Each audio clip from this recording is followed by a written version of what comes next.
Hello everyone. मैं अमित मणि तिवारी स्वागत करता हूं आपके अपने यूट्यूब चैनल जीएस फोरम में। देखिए, हमारी क्लास जो थी वो 8 बजे लाइव होने वाली थी, सुबह के 8 बजे। लेकिन कुछ टेक्निकल प्रॉब्लम की वजह से ये क्लास जो है लाइव ना होकर इसे प्रीमियम किया गया है। ठीक है, तो मैं इस असुविधा जो आपको हुआ है उसके लिए मैं आपसे क्षमा चाहता हूं। ठीक है, देखिए, हम पिछली क्लास में यूरोपीय कंपनियों के आगमन से संबंधित कुछ प्रश्न कर रहे थे और वह प्रश्न जो था वह आरओ और एआरओ के लिए किया जा रहा था। आज भी हम उसी यूरोपीय कंपनी के आगमन में ही आज हम नेक्स्ट जो टॉपिक बात करेंगे, मतलब जिसमें हम बात करने वाले हैं, वो बात करने वाले हैं यूरोपीय कंपनियों के आगमन के ही पार्ट नेक्स्ट पे बात करेंगे। जैसा कि आप सभी जानते हैं कि हम पिछली क्लास में यूरोपीय कंपनियों के आगमन में जब बात कर रहे थे तो हमने बताया था कि पहला यूरोपीय कंपनी जो भारत आया था वह पुर्तगाली था। ठीक है, भारत में पुर्तगाली आने वाले पहले यूरोपीय थे, जबकि भारत से जाने वाले पुर्तगाली सबसे अंतिम यूरोपीय थे। यानी सबसे पहले भारत में आए और सबसे अंत में भारत से ये गया। क्लियर? आइए हम इसी बात को क्वेश्चन के रूप में देखते हैं और इसके एक्सप्लेनेशन को भी करते हुए चलेंगे, और जो कि हमारे एग्जाम के लिए बहुत बेस्ट होगा। चलिए, पहला क्वेश्चन कह रहा है कि पुर्तगालियों ने गोवा पर अधिकार कब किया? When did the Portuguese take over Goa? ठीक है, ऑप्शन कह रहा है 1510। ऑप्शन एक्चुअली ये सीक्वेंस थोड़ा सा बिगड़ गया, इसमें कोई बात नहीं है। ये ए हो जाएगा, ये हो जाएगा बी, फिर बी कह रहा है 1500, सी कह रहा है 1510 और डी कह रहा है 1512। ये चार ऑप्शन दिए गए हैं और इसमें पूछा गया है कि पुर्तगालियों ने गोवा पर अधिकार कब किया। ये मोस्ट इंपॉर्टेंट है, बार बार एग्जाम में पूछा जाता है ये प्रश्न। तो आइए बात करते हैं, पहली बात हम बात करते हैं पुर्तगालियों के बारे में। पुर्तगाली, ठीक है। अगर हम पुर्तगाली की बात करें तो पहला पुर्तगाली जो था भारत आने वाला वह था वास्को डिगामा। कौन आया? Vasco da Gama. वास्को डिगामा ये प्रथम भारतीय था जो भारत आया, और भारत यह समुद्र के रास्ते आया, सी रूट, बाई सी रूट। ठीक है ना, यह समुद्र के रास्ते क्या होता है, यह भारत आया, यानी समुद्र के रास्ते इसने भारत की क्या की? समुद्र के रास्ते इसने भारत की खोज की, भारत की खोज की। अब ध्यान देने वाली बात है, ये जो है वास्को डिगामा भारत आया कब?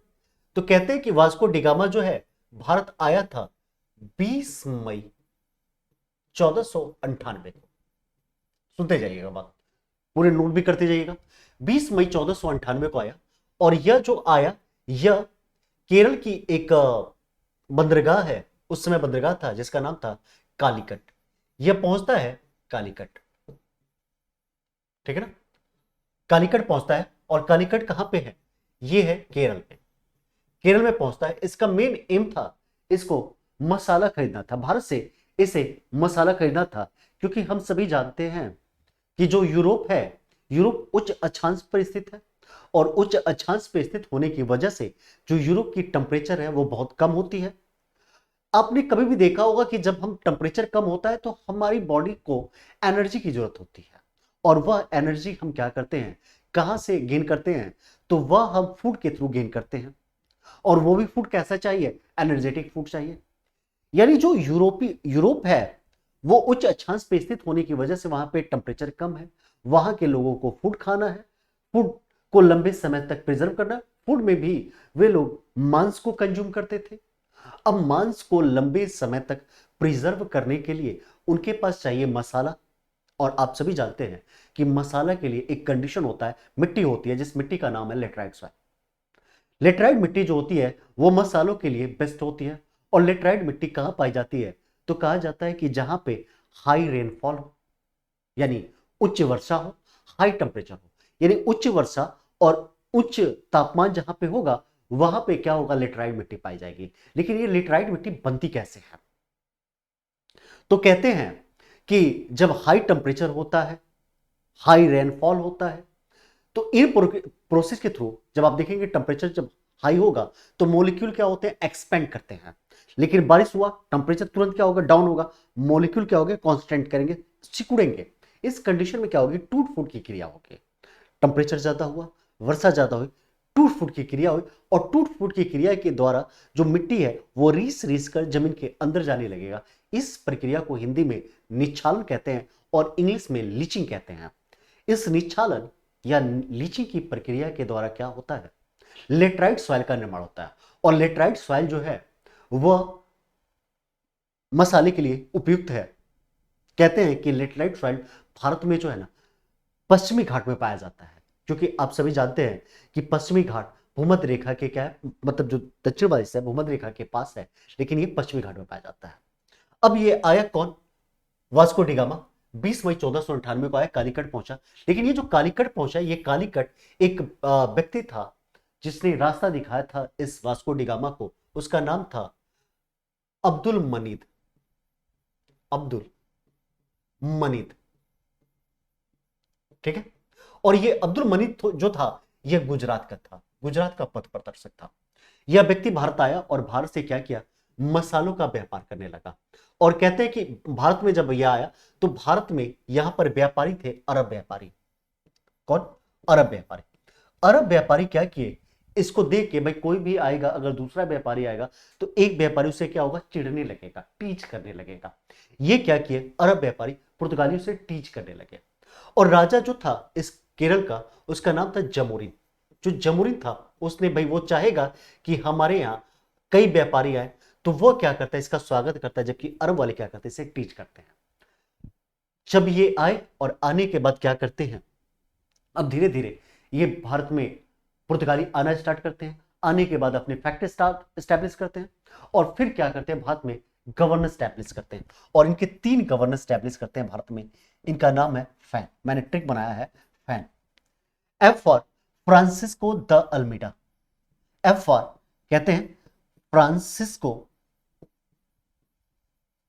Cisco de Almeida, Francisco de Almeida. A for Alfonso de Albuquerque, Alfonso de Albuquerque. और एन फॉर निनो द कुन। अब इसमें से जो अल्फांसो द अल्बुकर्क है, सेकंड गवर्नर है पुर्तगीज का, ठीक है। इसने क्या किया, बीजापुर के शासक, किसे, बीजापुर के शासक से, बीजापुर के शासक से इसने क्या किया, बीजापुर के शासक से इसने गोवा को 1510 में क्या किया, जीत लिया। 1510 में जीत लिया। कौन, अल्बुकर। तो इसका आंसर हो जाएगा कौन, सी, 1510। पुर्तगालियों ने गोवा पर कब अधिकार किया, 1510 में। और किसने अधिकार किया, अल्फांसो द अल्बुकर ने। मैं उम्मीद कर रहा हूं कि ये एक्सप्लेनेशन आपको समझ में आया होगा और आप इसके प्रॉपर नोट्स भी बनाएंगे, ठीक है। हमारी जो जीएस फोरम की यूट्यूब चैनल है, इस पर रेगुलर मंडे से लेकर आपके रेगुलर मतलब क्लासेस जो हैं 8 बजे सुबह स्टार्ट रहती हैं लाइव। तो आप सभी क्या करें, 8 बजे लाइव इस चैनल से जुड़े, ठीक है। आइए आगे बढ़ते हैं, नेक्स्ट क्वेश्चन पे चलते हैं। कह रहा है कि चार्ल्स द्वितीय द्वारा बंबई ईस्ट इंडिया कंपनी को कब हस्तांतरित किया गया, ठीक है। 1662 में, 1664 में, 1666 में, 1668 में। When was Bombay transferred to the East India Company by Charles II? अब आइए बात करते हैं इसके बारे में। अब ध्यान देने वाली बात है कि ये जो चार्ल्स सेकंड है, ये है किंग है, कहां के, ये चार्ल्स सेकंड जो है ये किंग है ब्रिटेन के। ब्रिटेन के क्या है, ये ब्रिटेन के राजा, राजा है, ब्रिटेन के राजा है। और इनका विवाह जो है ना पुर्तगाल की राजकुमारी है कैथरीन, पुर्तगाल की राजकुमारी कौन है, राजकुमारी कैथरीन है। इनका विवाह पुर्तगाल की राजकुमारी कैथरीन से होता है। और इन दोनों का विवाह जो है यह विवाह होता है कब, 1661 में, ठीक है। 1661 ईस्वी में ब्रिटेन के राजा चार्ल्स द्वितीय और पुर्तगाल की राजकुमारी कैथरीन का विवाह होता है। अब जब इन तो क्या करते हैं कि जो पुर्तगाल के अधिकार में बंबई था, पुर्तगालियों ने दहेज के रूप में क्या किया, चार्ल्स को जो चार्ल्स द्वितीय है इनको बंबई दे दिया। अब चार्ल्स द्वितीय बंबई को वहां से ब्रिटेन से आके कंट्रोल तो करेंगे नहीं, उन्होंने क्या किया, चार्ल्स द्वितीय ने 1668 में इस बंबई को ब्रिटिश ईस्ट इंडिया कंपनी को क्या किया, 10 पाउंड वार्षिक किराए पर दे दिया। ब्रिटिश ईस्ट इंडिया कंपनी को क्या किया, 10 पाउंड वार्षिक किराए पर दे दिया। ठीक है ना। यह कहानी थी किसके बारे में, तो ये बंबई के बारे में कहानी थी। ये कई बार प्रश्न पूछा जाता है। आइए नेक्स्ट स्लाइड पे चलते हैं, बात करते हैं नेक्स्ट वाले पे। विलियम हॉकिंस के विषय में निम्नलिखित कथनों में से कौन सा असत्य है। ठीक है ना, विलियम हॉकिंस से प्रश्न पूछा जा रहा है। पहला प्रश्न कह रहा है कि वह तुर्की भाषा नहीं बोल सकता था। ठीक है, फर्स्ट जो है वो क्या कह रहा है कि वह तुर्की भाषा नहीं बोल सकता था, पहला ये कह रहा है। दूसरा कह रहा है आगरा में जहांगीर के दरबार में वह राजा जेम्स द्वारा अकबर को लिखे गए पत्र के साथ पहुंचा। ठीक है, उसके पोत का नाम हेक्टर था, यह प्रश्न पूछ रहा है। वह निकट पूर्व का सबसे बहुत अनुभव था, उसे जो ना ईस्ट के बारे में, जो पूर्वी देश हैं उसके बारे में उसके पास क्या थी, अनुभव थी। यह प्रश्न पूछ रहा है। इसमें से 4 ऑप्शन है, कह रहा है कौन सा ऑप्शन जो है ये गलत है। ठीक है, तो हम क्या करेंगे ना, विलियम हॉकिंस के बारे में ही देख लेंगे कि विलियम हॉकिंस के बारे में क्या क्या विशेषताएं हैं। ठीक है, अपने आप ही प्रश्न क्या हो जाएगा, ये सॉल्व हो जाएगा। ठीक है, इंग्लिश में भी देख लेते हैं, एक बार प्रश्न को देख लेते हैं। Which of the following statement about William Hawkins is false. ठीक है ना, इसने फॉल्स स्टेटमेंट की बात कर रहा है। He could not speak Turkish language. He arrived at Jahangir's court in Agra with a letter written by King James I to Emperor Akbar. His ship was named Hector. He had a lot experience in the Near East. ठीक है, यानी पूर्वी देशों के बारे में क्या है, इसके पास बहुत ज्यादा जानकारी है। अच्छा, व्हाइट पेज डायरेक्ट नहीं जा सकता है क्या?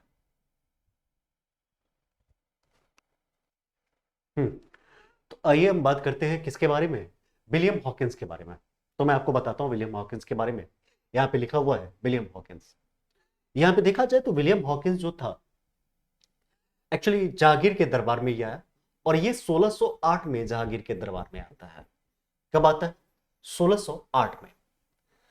अब जब 1608 में ये जहांगीर के दरबार में आया तो एक्चुअली ब्रिटेन के जो राजा उस समय थे वो थे जेम्स प्रथम, जेम्स फर्स्ट। ठीक है, यह जो था यह जेम्स फर्स्ट का राजदूत था। ठीक है ना, क्या था? राजदूत था, एम्बेसडर था, यानी दूत था। कौन कौन? तो हम बात कर रहे हैं विलियम हॉकिंस के बारे में। यह भारत आने वाला, जहांगीर के दरबार में आने वाला पहला ब्रिटिशर था, यानी ब्रिटिश ईस्ट इंडिया कंपनी से आने वाला यह पहला प्रतिनिधि था जो आता है भारत। ठीक है, ये एक्चुअली आया तो इसने क्या किया, अकबर के नाम पर यह पत्र लेकर आया। लेकिन जब यह आया तो ये पहुंचा 1608 में, किंतु अकबर की मृत्यु जो है पेचिस के द्वारा 1605 में ही हो गई थी। अब एक्चुअली इसको क्या हुआ था कि जो जेम्स फर्स्ट हैं इसलिए इसको भारत भेजे अपना दूत बनाकर, क्योंकि इसको पूर्वी देशों के बारे में बहुत सारी नॉलेज थी, और ये साथ ही साथ ये बहुत सारी भाषाओं को बोल सकता था, और यह तुर्की भी बोल सकता था, यह फारसी भी बात कर सकता था।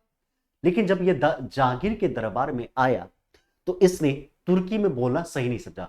उसने देखा कि जो जहांगीर है, जो इसकी दरबार है, मुगल दरबार है, वो किस लैंग्वेज में है, तो वह फारसी लैंग्वेज में बात करते हैं। फारसी इनका क्या है, भाषा है। तो इसने कहा कि मैं जब बात कर ही सकता हूं, तुर्की में भी कर सकता हूं और मैं फारसी में भी कर सकता हूं, तो मैं क्यों ना फारसी में बात करूं।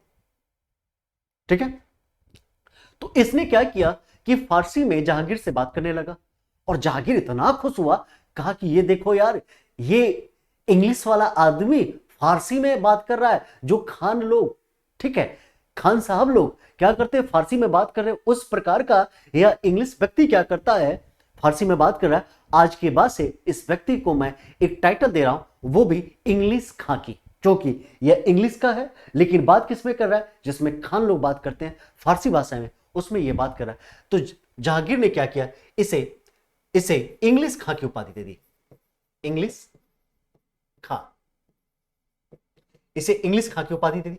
और साथ ही साथ जहांगीर से इतना प्रसन्न हुआ कि इसे 400 का मनसब भी दे दिया, मनसब भी दे दिया। ठीक है।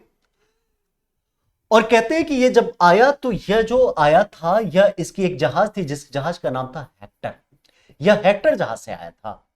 ठीक है, हेक्टर शिप से यह भारत आया था।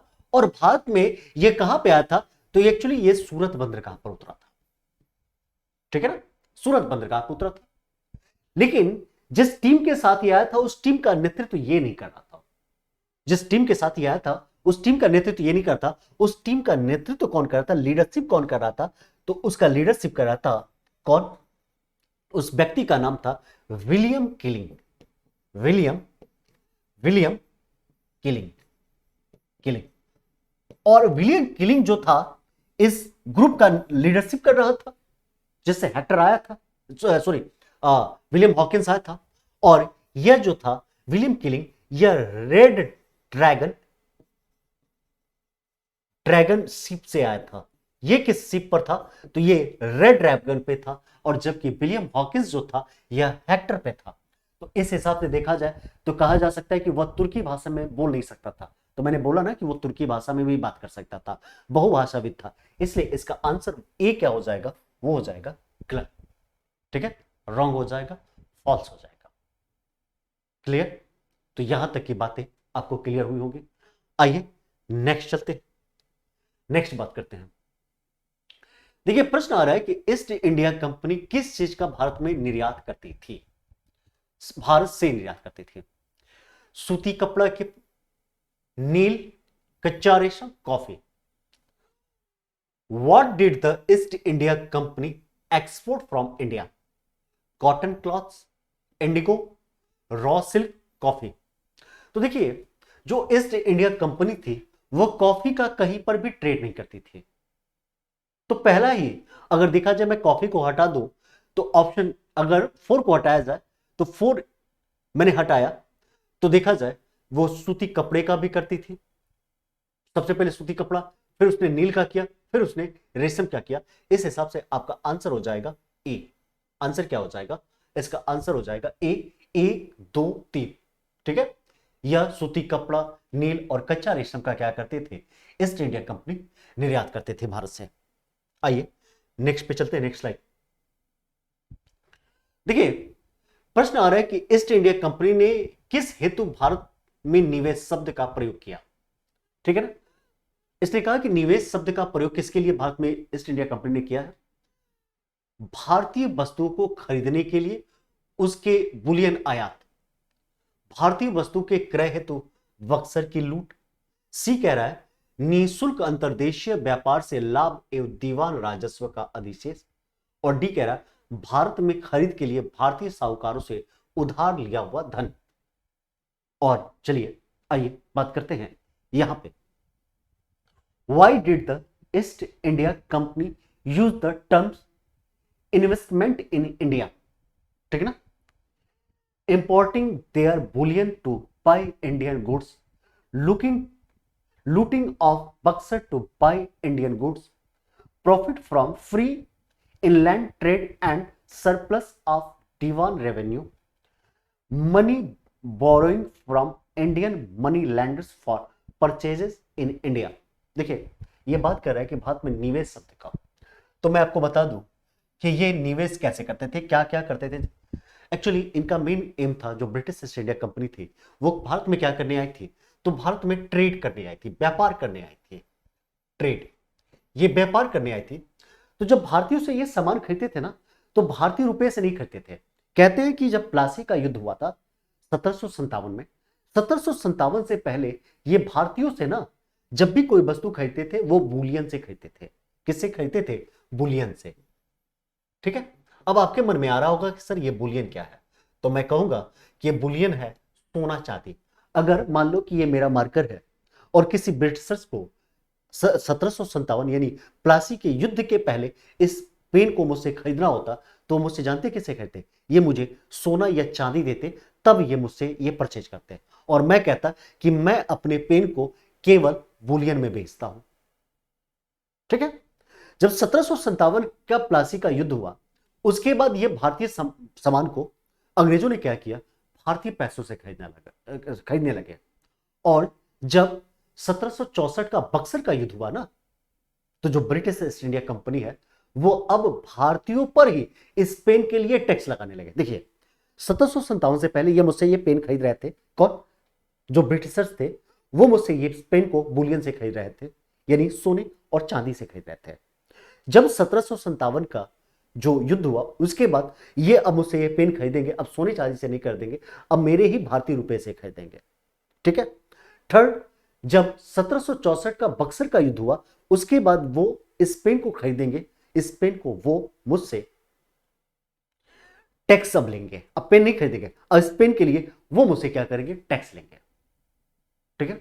आपको मैं बता दूं एक करंट अफेयर है, हाल ही में नरेंद्र मोदी ने गुजरात के गांधीनगर में बुलियन एक्सचेंज केंद्र की स्थापना की है कि आप सोना ले जाओ, ठीक है, चांदी ले जाओ, उसके एक्सचेंज कर सकते हो। वहां पे क्या किया गया है, गुजरात के गांधीनगर में बुलियन एक्सचेंज केंद्र का स्थापना किया गया। ठीक है। तो अब आते हैं यहां पे प्रश्न पे अपने, ईस्ट इंडिया कंपनी ने किस हेतु भारत में निवेश शब्द का प्रयोग किया, निवेश किसके लिए करते थे, बुलियन के लिए। तो इसका आंसर क्या हो जाएगा, ए हो जाएगा। क्लियर। अब आइए चलते हैं नेक्स्ट पेज की तरफ। अब देखिए बात करते हैं फ्रांसीसियों ने किस संधि द्वारा मद्रास को अंग्रेजों को वापस लौटा दिया। ठीक है ना, फ्रांसीसियों ने, अब बात हो रही है कि फ्रांसीसियों ने क्या किया है कि मद्रास को अंग्रेजों को दे दिया है। ठीक है। इसका मतलब ये फ्रांसीसी के पास मद्रास होगा या मद्रासिया जीते होंगे, दो ही कंडीशन हो सकता है ना, या तो फ्रांसीसी के पास मद्रास होगा या इन्होंने इस मद्रास को जीता होगा। और यह पूछा जा रहा है कि फ्रांसीसी अंग्रेजों को मद्रास दे दिए, कौन सी संधि के द्वारा, किसके द्वारा। ऑप्शन है ए ला सापेल की संधि 1749। ठीक है ना। पांडिचेरी की संधि 1754, सालबाई की संधि यह 1782 और मंगलौर की संधि 1784। ठीक है ना। तो मैं आपको बता दूं कि क्या होता है कि जो फ्रांसीसी हैं, आप जानते हैं कि एंग्लो फ्रांसीसी वार हुआ था, एंग्लो फ्रेंच वार, फ्रेंच वार। और ये जो वार था ना, ये 3 वार हुए थे। कितने, 3। जो पहला वार हुआ था ये 1746 से लेकर 1748 तक चला था। क्यों चला था, पहले ये बात करते हैं। देखिए यूरोप में एक देश है ऑस्ट्रिया, और मैं बात कर रहा हूं उस समय के ऑस्ट्रिया की। किसकी मैं बात कर रहा हूं, ऑस्ट्रिया की। ये क्या है, यूरोप का एक देश है जिसकी कैपिटल है वियना। ठीक है ना। वियना ऑस्ट्रिया की कैपिटल है और यूरोप की यह एक कंट्री है। हुआ का यहां पे 1740 में यहां पर एक उत्तराधिकार का युद्ध चलने लगा, जिसे मेरिया थेरेसिया का उत्तराधिकार का युद्ध भी कहा जाता है। इस युद्ध में फ्रांस और ब्रिटेन दोनों आपस में क्या हुए, उलझ गए। और भारत में भी ब्रिटेन और फ्रांस व्यापार करने आए थे। ठीक है ना। जो ब्रिटेन थी ना, ब्रिटेन की नेवल पावर जो थी, यानी नौ शक्ति जो थी, समुद्री शक्ति थी, वो स्ट्रांग थी अन्य यूरोपियों की तुलना में। और यही रीजन भी था कि वह कई जगह पर यूरोपियों को हरा भी दिया करते थे अंग्रेज। अब भारत में भी कंडीशन न बिगड़े, उस समय फ्रांसीसी गवर्नर था डुप्ले।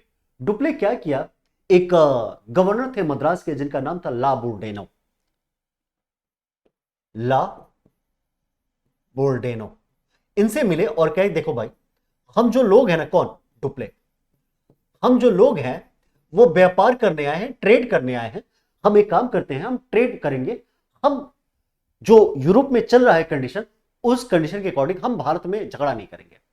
लेकिन ला बोर्डेनो ने कहा देख भाई, मेरे पास तुझसे ज्यादा पावर है, मेरी पावर जब तुझसे ज्यादा है तो मैं क्यों ना तुझसे उलझूं, और अगर तुझे मुझसे युद्ध नहीं करना है तो तू चुपचाप छोड़ के यहां से निकल जाओ ना। ठीक है। कहते हैं कि ला बोर्डेनो ने क्या किया, जो फ्रांसीसी जहाज थे उसको कैप्चर कर लिया। और जब कैप्चर कर लिया तो डुप्ले बड़ा परेशान हुआ और चला गया कर्नाटक के नवाब के पास, और कर्नाटक के नवाब से कहा कि देखिए साहब, ला बोर्डेनो जो है ना, उसने मेरा जहाज कैप्चर कर लिया, आप मुझे उससे क्या करें, छुड़वाते हैं। अब कर्नाटक के नवाब ने कहा कि हम क्या है कि इसमें झमेले में पड़ने जाए, जो करना है आप देख लो। अब डुप्ले जो था, इसने क्या किया, मॉरिशस के गवर्नर को बुलाया, ठीक है। और मॉरिशस के जब गवर्नर को बुलाया तो मॉरिशस का गवर्नर आया, और आने के बाद इन लोगों ने क्या किया, मिलकर मद्रास को जीता, ठीक है।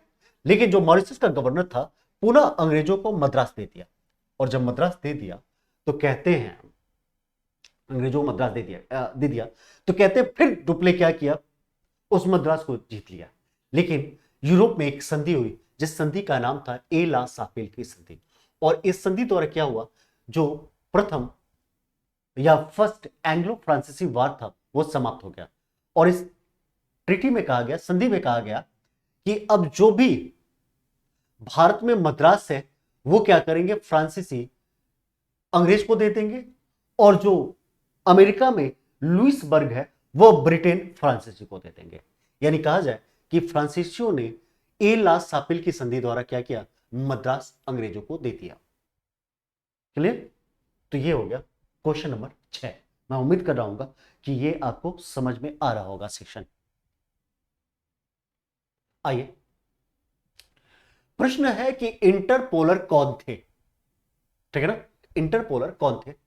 ऑप्शन ए, मुगल राजस्व अधिकारी, बी, भारतीय दलाल, सी, पुर्तगाली समुद्री लुटेरे, और डी, अवैध एवं अनधिकृत रूप से व्यापार करने वाले अंग्रेज व्यापारी। ठीक है, चलिए इंग्लिश में देखते हैं। Who are the इंटरपोलर्स?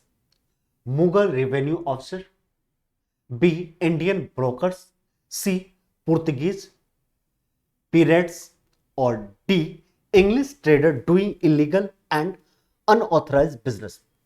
तो जो इंटरपोलर थे ना, पोलर बोलो, लोपर लोपर इंटर जो लोपर थे, ये क्या करते थे, ये वो अंग्रेज व्यापारी थे जो अवैध रूप से, ठीक है, या इलीगल रूप से क्या करते थे, ये ट्रेड करते थे, वो थे इंटरलोपर। तो इसका आंसर हो जाएगा डी।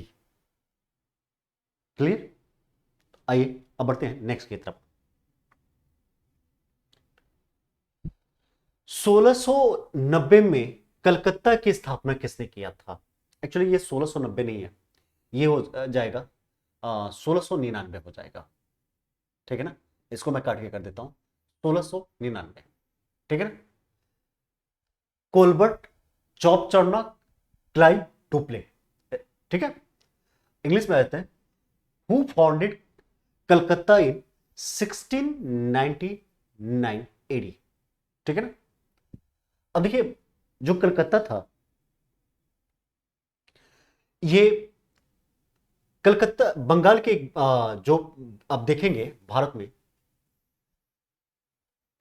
तो यहां पे एक प्रेसिडेंसी मिलती थी जिसे हम कहते थे बंगाल। इसे किस नाम से जानते थे? बंगाल। और बंगाल जो था सबसे धनी स्टेट के रूप में, प्रोविंसेस के रूप में, प्रांत के रूप में जाना जाता था, राज्य के रूप में जाना जाता था, ठीक है। अब बंगाल में एक मुगल जो सूबेदार थे, जो इसको मुगल काल में जो क्षेत्र होते थे, प्रांत होते थे, राज्य होते थे, उसे सूबा कहा जाता था। और उस सूबा को देखने वाला जो अधिकारी होता था उसे सूबेदार कहा जाता था। तो यहां पे बंगाल में एक सूबेदार थे जिनका नाम था अजीम उस शान। अजीम उस शान, ठीक है ना। अजीम उस शान ने क्या किया, 1699 में, 1698 में इस कलकत्ता की दीवानी क्या किया, अंग्रेजों को दी, कि अंग्रेज यहां से क्या करेंगे, पूरी कलकत्ता की नहीं, कुछ जगहों के अंग्रेज क्या करेंगे, यहां से दीवानी कलेक्ट करेंगे। और कितने में दिए, 1200 रुपए में दिए। 1200 वार्षिक दे दो और आप क्या करो कि जो कलकत्ता है उसकी दीवानी लो। लेकिन वो वास्तव में कलकत्ता का नहीं दिए थे, वो दिए थे किसका, गोविंदपुर का, गोविंदपुर, सूतानाती व कालिकाता, कालिकाता। इन 3 क्षेत्रों का इन्होंने क्या किया, 1200 में दीवानी दे दिया। ठीक है ना। ये अंग्रेज अधिकारी जो जॉब चरनाक है, जॉब चरनाक, इसने क्या किया, जॉब चरनाक ने इस तीनों क्षेत्रों को आपस में मर्ज कर एक 1699 में कलकत्ता की स्थापना की। किसकी स्थापना की, कलकत्ता की स्थापना कर दी। ठीक है, कलकत्ता की स्थापना कर दी। यानी कलकत्ता की स्थापना जो है, संस्थापक के रूप में हम जॉब चरनाक को मानते हैं। ठीक है, कौन है, जॉब चरनाक जो है कलकत्ता के संस्थापक हैं। क्लियर। आइए आगे की तरफ बढ़ते हैं, नेक्स्ट क्वेश्चन की तरफ। देखिए प्रश्न है, क्वेश्चन है 9th, English east India company का लोकप्रिय नाम था। Option A John company, option B Job Charnock company, option C company of merchant of London, और उपयुक्त में से कोई नहीं। इंग्लिश में the popular name of the English East company was John, ठीक है। तो देखिए इस ब्रिटिश ईस्ट इंडिया कंपनी का जो लोकप्रिय नाम था वो जॉन कंपनी था।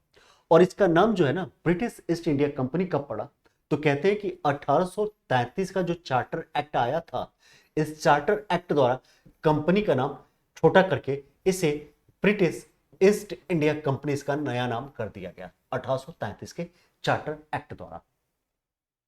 क्लियर। आइए नेक्स्ट में चलते हैं। निम्न में से कौन नीला जल योजना ब्लू वाटर नीति से संबंधित है? डी अल्मीडा, अल्बुकर, ठीक है, डुप्ले, सवर्ट Clive. Which of the following is related to नीला जल योजना, जिसे हम ब्लू वाटर पॉलिसी के नाम से जानते हैं। ठीक है ना। तो इस ब्लू वाटर पॉलिसी को जो इंट्रोड्यूस किया था, इसने पुर्तगाली जो गवर्नर था फ्रांसिस्को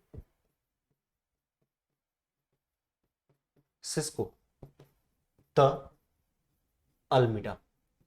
फ्रांसिस्को द अल्मीडा ने क्या किया था, इस ब्लू वाटर पॉलिसी को इंट्रोड्यूस किया था। ये क्या था ब्लू वाटर पॉलिसी, सांजल नीति क्या था? तो इनका मेन एम था कि हम क्या करेंगे कि अब हम साम्राज्यवाद नीति के तहत हम क्या करेंगे, भूमि पर अधिकार ना करके समुद्र में जो छोटे छोटे द्वीप है ना, आइलैंड्स है ना, उसको हम क्या करेंगे, कैप्चर कर लेंगे। ठीक है। उधर से कोई भी अगर जहाज जा रही है, अब उस जहाज से हम क्या करेंगे, जाने के लिए सुविधा के रूप में उससे हम टैक्स लगाएंगे। ठीक है। अब इन्होंने क्या किया, ब्लू वाटर पॉलिसी के तहत इन्होंने एक व्यवस्था चलाया, कार्टज आर्मेडा काफिला व्यवस्था। कार्टज आर्मेडा काफिला व्यवस्था कौन किसने चलाया, पुर्तगालियों ने चलाया। कार्टज का मतलब होता था परमिट, आर्मेडा का अर्थ होता था बल यानी पावर, और काफिला का मतलब होता था काफिला। इन्होंने कहा देखो भैया, अब जो भी समुद्री जहाज, ठीक है, समुद्र के रास्ते जाएंगे, वो हमसे क्या करेंगे, कार्टज प्राप्त करेंगे, हमसे परमिट लेंगे। ठीक है। जब वो परमिट लेंगी तो हमारी सेनाएं उनके पीछे उनकी सुविधा के लिए जाएंगी कि कहीं ऐसा ना हो कि उनको कोई समुद्री डाकू लूट ले। ठीक है ना, पुर्तगालियों ने कहा। ठीक है। लेकिन इन्होंने टर्म्स एंड कंडीशन ये लगाया कि जो भारतीय हैं और अरबी हैं, इन्होंने कहा किसके तहत, ब्लू वाटर पॉलिसी के तहत, भारतीय वो जो अरब व्यापारी हैं, कौन व्यापारी, अरब व्यापारी, अरब देश के जो व्यापारी हैं, वो क्या करेंगे, मसाला और गोला बारूद का व्यापार नहीं करेंगे। इसने किसने कहा, ये आर्मीडा काफिला व्यवस्था के तहत ये कहा किसने, पुर्तगालियों ने। ठीक है ना।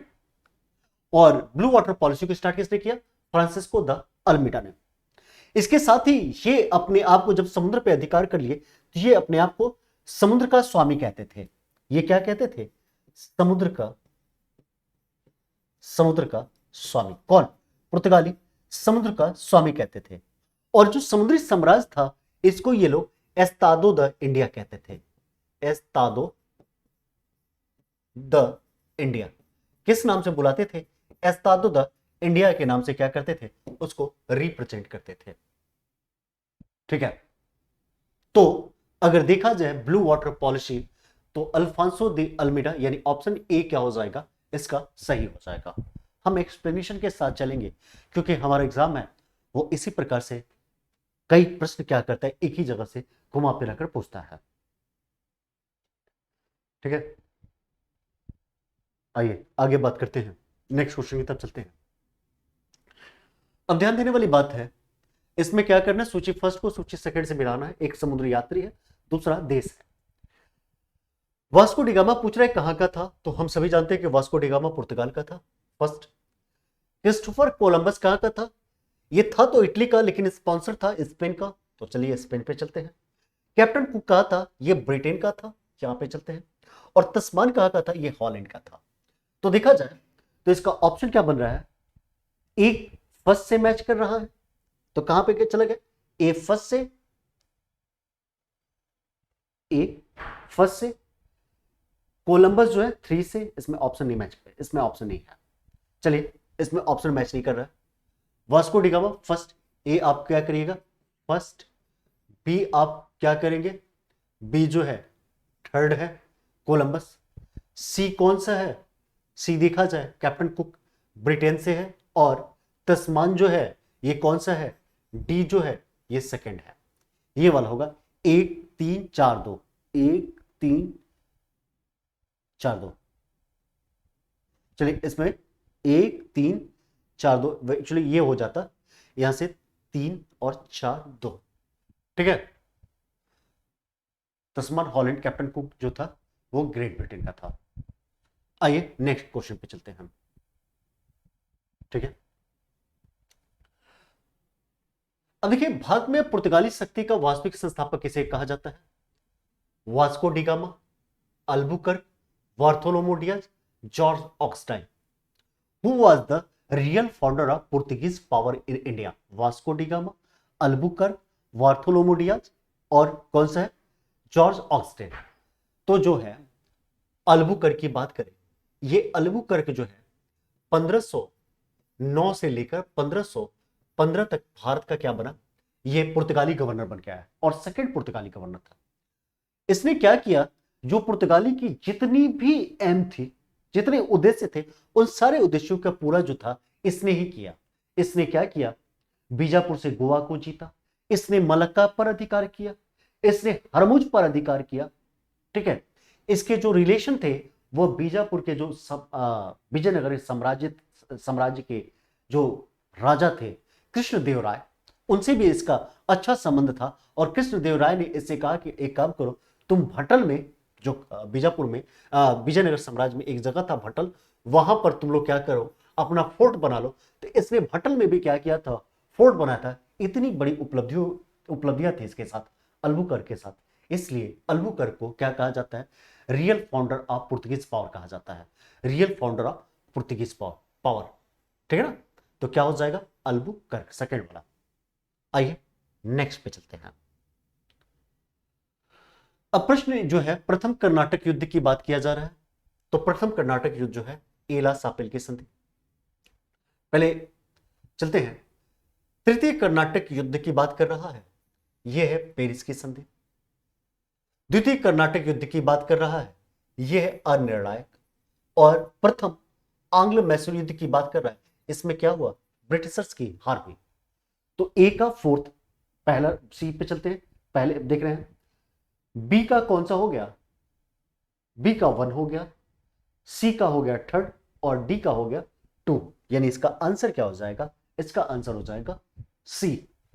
क्लियर, अब चलते हैं नेक्स्ट। केरक उस क्षेत्र की पहचान करें जहां से यूरोपियों को सर्वोत्तम सोरा और अफीम प्राप्त होता था। Identify the region from where the best salt paper and opium were obtained by the Europeans। तो बिहार, गुजरात, बंगाल, मद्रास। अगर देखा जाए तो अफीम और सोरा की बात की जाए तो वह जो है यूरोपियों को बेस्ट क्वालिटी की अफीम और सोरा जो है वह बिहार राज्य से प्राप्त होती थी। यह फैक्चुअल डेटा है, ना कि कॉन्सेप्चुअल है।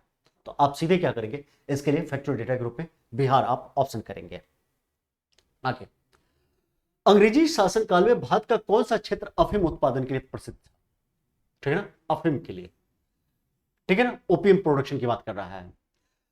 अब कह रहा है कि which region of India was famous for opium production, ठीक है ना, ओपियम प्रोडक्शन की बात करा जाए तो वो है बिहार।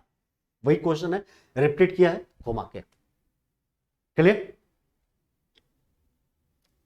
नेक्स्ट बात करते हैं, भारत में यूरोपीय शक्ति के प्रवेश के संदर्भ में निम्नलिखित कथन में से कौन सा सही नहीं? पुर्तगालियों ने गोवा पर 1499 में कब्जा कर किया था। फर्स्ट ऑप्शन ये कह रहा है, कौन सा सही नहीं है, फॉल्स के। अंग्रेजों ने पहला कारखाना दक्षिण भारत में मछलीपट्टनम में लगाया था। सी कह रहा है, पूर्वी भारत में अंग्रेजों ने कंपनी ने 1633 में ओडिशा में पहला कारखाना लगाया था। और डी कह रहा है, डुप्ले के नेतृत्व में फ्रांसीसियों ने 1776 में मद्रास पर कब्जा किया था। यह बात अभी मैं बताया भी था आपको, ठीक है। अब देखिएगा, which one of the following statement is not correct recording the entry of European power into India. अब देखिए, पहली बात आपको मैं बता दूं, ये जो क्वेश्चन लिखे हुए हैं ना, और जिसमें सारे सही है ना, इसको आप नोट जरूर करिएगा, ठीक है। कई बार क्या होता है, यहीं से प्रश्न उठा के जो आयोग है ना, आरओ जो पेपर बनता है, आरओ का पेपर बनता है, इसी में से एक प्रश्न उठा लिया जाएगा, ठीक है। और इसी में से कह दिया जाएगा कि पूछ दिया जाएगा कि जो अंग्रेज थे उन्होंने ओडिशा पर कब अधिकार किया था या कब कारखाना लगाया था, यह प्रश्न बना के आ जाएगा, ईयर दे देगा और वहीं पर क्या हो जाएगा, गलत हो जाएगा। ये वाला प्रश्न जो है ना, आप प्रीवियस जब आरओ का पेपर देखेंगे, जो री एग्जाम हुआ था 2016 वाला, उसमें ये प्रश्न पूछा भी गया था उठा के, ठीक है। तो आज भी आयोग क्या करता है, इस बीच में से भी प्रश्न उठा के दे देता है। तो आप इस बात को ध्यान में रखेंगे कि जो प्रश्न बीच में भी आए, इस प्रकार के डेटा हो, उनको आप तैयार कर लें। आप खुद ही देखिए, गोवा की बात हम कर रहे थे पिछली बार में भी 1510 ऑप्शन दिया था गोवा को, कि अल्बुकर्क ने क्या किया था, 1510 में जीता था बीजापुर के शासक द्वारा यूसुफ आदिल शाह के से। तो यहां पे 1499 कैसे हो सकता है? तो इसका फर्स्ट ऑप्शन ही क्या हो जाएगा, वो गलत हो जाएगा। कल अब आइए बात करते हैं। अब कहा जा रहा है कि पुर्तगालियों ने भारत में किस स्थान पर दुर्ग निर्माण किया था? अंजी दीव में, बी कन्नौर में, सी कोचिन में और डी गोवा में। ठीक है। Eight which of the following places did the Portuguese build the first fort in India? देखिए, जब पुर्तगीज आए और पुर्तगीज आने के बाद जब अपने व्यापार करने स्टार्ट किए, तो इन्होंने भारत में क्या किया, फैक्ट्री या फोर्ट को स्टैब्लिश किया। तो कहते हैं कि इन्होंने क्या किया, ये अगर भारत में बात करें तो ये दक्षिण भारत की बात करें, यहां पे ये है केरल, ठीक है। और केरल की पहली फोर्ट इन्होंने 1503 में स्टैब्लिश किया, जिसका कोचिन में इन्होंने स्टैब्लिश किया, ठीक है, फर्स्ट कोचिन में। और सेकंड 1505 में इन्होंने कन्नूर में स्टैब्लिश किया। कहां पर? कन्नूर में, ठीक है ना। तो इसका आंसर क्या हो जाएगा? इसका आंसर हो जाएगा कोचिन। 17 का आंसर हो जाएगा कोचिन। क्लियर? आइए नेक्स्ट क्वेश्चन की तरफ चलते हैं। किन यूरोपियों ने भारत में प्रथम सामुद्रिक व्यापारिक केंद्र स्थापित किया? सामुद्रिक व्यापारिक केंद्र की बात कर रहा है। अंग्रेज, फ्रांसीसी, पुर्तगाली, डच। विच Europeans first establish maritime trading centres इन इंडिया? तो अभी मैंने बताया कि जो पुर्तगाली थे वो स्वयं को समुद्र का स्वामी कहते थे। उन्होंने अपने समुद्र के साम्राज्य को, उन्होंने जो एम्पायर था उसको उन्होंने एस्तादो इंडिया नाम दिया। इन्होंने क्या किया था, ब्लू वाटर पॉलिसी चलाया था। ब्लू वाटर पॉलिसी में उन्होंने कार्टर्स आर्मीडा काफिला सिस्टम को भी इंट्रोड्यूस कराया था।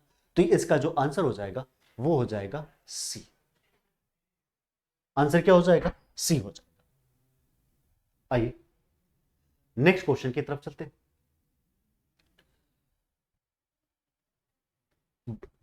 निम्नलिखित में से ब्रिटिश कंपनियों में से किसे भारत में व्यापार करने का पहला अधिकार प्राप्त हुआ? ठीक है, हुआ था।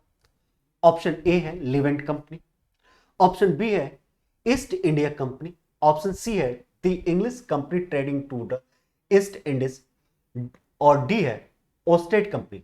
इंग्लिश में कहा जा रहा है which of the following British companies got the first charter to trade in India? तो देखिए, जो लिवेंट कंपनी थी ये अकबर के काल में आई थी, ठीक है, और ये जो कंपनी थी ये स्थल मार्ग से आई थी, लैंड रूट द्वारा, ये लैंड रूट से आई थी, ठीक है, लैंड रूट आई थी। कौन? Leivand company. लिवेंट कंपनी को इंग्लिश में कई बार लिवांट कंपनी भी लिखा जाता है, लिवांट कंपनी, लिवांट कंपनी भी लिखा जाता है। और ये जो लिवांट कंपनी है ये अकबर के शासनकाल में, और ये जो थी ये पहली बार इसने क्या किया था, व्यापारिक अधिकार पाया था, ठीक है ना। लेकिन जो ब्रिटिश ईस्ट इंडिया कंपनी है वो ब्रिटेन की तरफ से भी व्यापारिक अधिकार पाया, ठीक है। तो बाहर से जो व्यापारिक अधिकार पाने वाली जो कंपनी थी लिवांट, और ये किससे पाई थी? ये अकबर से, अकबर ने इनको अनुमति दिया था, और ये अकबर के काल में थी लैंडमार्क से, ठीक है। चलिए अब आइए, कहा जा रहा है कि भारत में 1613 में अंग्रेजों ने अपनी पहली फैक्ट्री कहां स्थापित की थी? गोवा, बंगाल में हुगली, आरकोट, सूरत, ठीक है ना। Where did the British set up their first factory in India in 1613 AD? देखिए, जब ब्रिटिशर्स आए वो 1608 में भारत में, British east India company, British east India company ये 1608 में आती है। जब ये आई तो आने के बाद ये जहांगीर के दरबार में जाती है, जहांगीर से परमिशन भी लेती है, और जहांगीर इनको परमिशन देते हैं कि भैया आप जाओ सूरत में अपनी फैक्ट्री स्टैब्लिश कर लो। लेकिन जब ये सूरत में फैक्ट्री स्टैब्लिश करने जाते हैं तो पहले से ही इनका जो रिलेशन था पुर्तगालियों के साथ था, ठीक है। पुर्तगाली विरोध करते हैं तो अकबर जहांगीर इस बात को मना कर देते हैं, और जहांगीर कहते हैं कि भैया एक काम करो, तुम चले जाओ दक्षिण में, और दक्षिण में एक जगह है मछलीपट्टनम, मछलीपट्टनम, यहां पे तुम क्या करो, अपनी फैक्ट्री स्टैब्लिश कर दो। ये 1611 में मछलीपट्टनम में क्या करते हैं, अपनी फैक्ट्री स्टैब्लिश कर देते हैं। और जब स्टैब्लिश करते हैं तो ये अस्थायी फैक्ट्री, टेम्पररी इनकी फैक्ट्री थी, या अस्थायी, यहां पे कारखाना बनाते हैं, अस्थायी कारखाना, यानी टेम्पररी फैक्ट्री बनाते हैं। लेकिन क्या होता है जानते हैं, अगले साल ही एक युद्ध होता है जिस युद्ध का नाम था स्वाली का युद्ध, स्वाली का युद्ध। ये होता है 1612 में, गुजरात के स्वाली एक जगह है वहीं पे होता है। एक अंग्रेज अधिकारी होता है जिसका नाम होता है थॉमस बेस्ट, थॉमस बेस्ट। इस थॉमस बेस्ट ने क्या किया, इन पुर्तगालियों को हराया, ठीक है, पुर्तगालियों को क्या कर दिया, हरा दिया। और मैंने बताया था कि नेवल पावर जो थी इन पुर्तगाली अंग्रेजों की सबसे बेस्ट थी इन यूरोपियों में, नौसैनिक शक्ति ये हराता है। ये एक नौ सैनिक युद्ध था। थॉमस बेस्ट जब हराता है तो जहांगीर करता है तथास्तु, जो इच्छा हो अपना करो, तुम क्या चाहते हो। अंग्रेज कहते हैं भैया हमको सूरत में फैक्ट्री बनाने दो, जहांगीर कहता है जाओ बनाओ। ये अपना क्या करते हैं, 1613 में सूरत में अपनी फैक्ट्री स्टैब्लिश करते हैं, और ये फैक्ट्री स्टैब्लिश करने के साथ साथ यहां पर परमानेंट फैक्ट्री वो स्टैब्लिश करते हैं। ये था नॉन परमानेंट और ये था परमानेंट। तो अभी भी जब पहली फैक्ट्री के नाम आए और ऑप्शन में मछलीपट्टनम नहीं होगा तो हम ऑप्शन क्या लगाएंगे, सूरत लगाएंगे। चलिए आइए नेक्स्ट क्वेश्चन की तरफ चलते हैं। वही प्रश्न पूछ दिया है, ईस्ट इंडिया कंपनी की प्रथम फैक्ट्री कहां लगी थी? वही ऑप्शन क्या है, सूरत में। नेक्स्ट, अब देखिए स्वाली का बैटल भी दे दिया यहीं पे, स्वाली का बैटल कह रहा है कि निम्नलिखित में से किस अंग्रेज अधिकारी ने पुर्तगालियों को स्वाली के स्थान पर हराया था? अभी तो मैंने बताया था ना, थॉमस बेस्ट। आई, अब देखिए, ईस्ट इंडिया कंपनी के किस अंग्रेज गवर्नर को औरंगजेब द्वारा भारत से निष्कासित किया गया था? Aungier, sir John Child, sir John Gayer, sir Nicholas wait.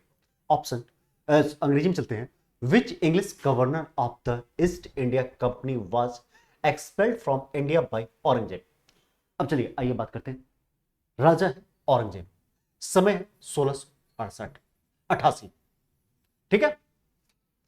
इस समय एक घटना घटती है, और घटना क्या होती है, तो जो ये जॉन चाइल्ड है कुछ मुस्लिम जो होते हैं, धार्मिक व्यक्ति जो मक्का जाने वाले होते हैं, इनको क्या करता है, ये गिरफ्तार कर लेता है, इनके जहाज को गिरफ्तार कर लेता है। इस बात से औरंगजेब इतना नाराज होता है, इतना नाराज होता है कि वह क्या करता है, जॉन चाइल्ड पर आक्रमण कर देता है। अब जब औरंगजेब आक्रमण करे, ठीक है, तो जॉन चाइल्ड की कंडीशन क्या होगी? अब जॉन चाइल्ड को मजबूरन भागना पड़ता है और भागकर अंततः बाद में जाकर क्या करते हैं, ये औरंगजेब से माफी भी मांगता है। तो औरंगजेब कहते हैं, सुनो, तुम्हें क्या करना होगा, मुझे हर्जाना भी देना होगा, यहां तक मैं जो आया हूं ना उसकी हर्जाना भी देना होगा, तुम मुझे 1.5 लाख रुपए हर्जाना भी दोगे। तो वह जो व्यक्ति था वो था जॉन चाइल्ड, जिसे औरंगजेब ने क्या किया था, भारत से निकाला था। यह समय कब का है, 1688 का। आइए नेक्स्ट क्वेश्चन और लास्ट क्वेश्चन है ये इस सेशन का। निम्नलिखित में से कौन सा प्रथम यूरोपीय व्यक्ति था जिसने भू क्षेत्र अर्जित करने के उद्देश्य से भारतीय राजाओं के झगड़ों में भाग लेने की नीति आरंभ की? ठीक है ना। Who among the following was the first European to introduce the policy of participating in the quarrels of the Indian king with the aim of acquiring territory? ठीक है, option A Clive, B Dupleix, C Albuquerque और D Warren Hasting. तो Albuquerque ने ही एक M योजना बनाया था कि हम एक काम करेंगे, हम जो है भारतीय राजा जो झगड़ा कर रहे हैं ना उनसे हम मिलेंगे और कहेंगे कि भाई हम तुम्हारी सहायता करेंगे, लेकिन इस बदले हमें क्या चाहिए, हमें कुछ क्षेत्र चाहिए। ठीक है, तो ये पहला यूरोपीय व्यक्ति था डुप्ले। तो आज की क्लास को जो है यहीं पे मैं कंप्लीट करता हूं। नेक्स्ट क्लास में आपको सुबह कल मैं 8 बजे इसी यूट्यूब चैनल पर मिलूंगा। ठीक है, तो आज के लिए धन्यवाद और मैं उम्मीद कर रहा हूँ कि ये क्लास आपको पसंद आई होगी। ठीक है, तो लाइक शेयर और सब्सक्राइब करना ना भूलें।